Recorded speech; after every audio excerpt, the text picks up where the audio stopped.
I'm Tiffany Young, Executive Director for the Hartford Yard Goods Foundation. Welcome to Foundational Community Conversations, where February's feature is Black history makers right here in our community.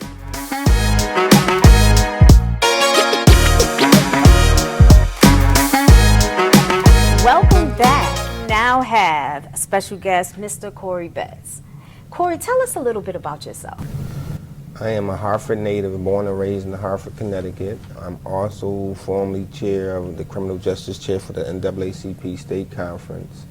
I sit on the Social Equity Council here in the state, and I also sit on the Hate Crime Advisory Board here in Connecticut. When we think about many of our history makers in Black America, we don't necessarily think of them, or in many cases even consider, formerly incarcerated individuals. You, however, are very transparent about your story and work relentlessly to defy the odds. Despite your past, you sit here with not one, but 3 degrees. More importantly, you're not running from your past, but using it as an example for others to examine their choices and become active change makers in the trajectory of Black history in America. Talk with us for a moment about the role social justice and criminal justice reform plays in making history in our Black and brown communities. We talk about criminal justice and social justice, equality and equity and all those type things, right? And being lynched, you know, the winning lynch days and people being criminalized for things that they weren't really supposed to be criminalized for. So when we talk about Black History Month and how they had to endure that for so long in that time, I think is very important for those now who have a voice to put a voice to it, to be a part of those things being changed. What advice do you give to our youth, especially those destined to make a mark in history? Use your voice. Don't be afraid to use your voice, and don't let anything or anyone muffle that. You know, step out and speak to issues that are really dear and near to your heart. And, you know, great movements start with one person, right?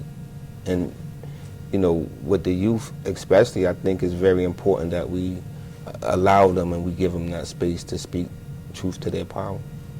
Wow, that's so powerful. You truly are a Black history maker, and to be able to have you right here in the community is certainly a gem. And I encourage you to definitely keep doing what you're doing, because there's so many, not just youth, but just other people truly looking at you and watching you and really trailblazing. So I applaud you for that, and my hat certainly goes off to you. But before we go, I have to ask you, for you, who's the most influential Black in history, and why?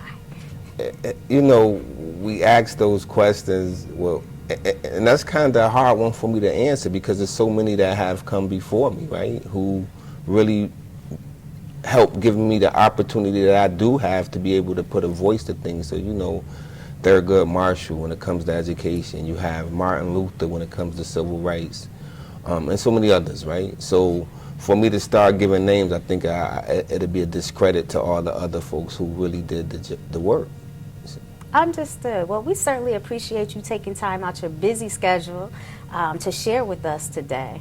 And really showing us, showing the community, showing the people who are watching, the Yard Goats fans, that we right now are making history because of people like you. Absolutely. Thanks for having me. Oh, well, thank you. Corrie Betts.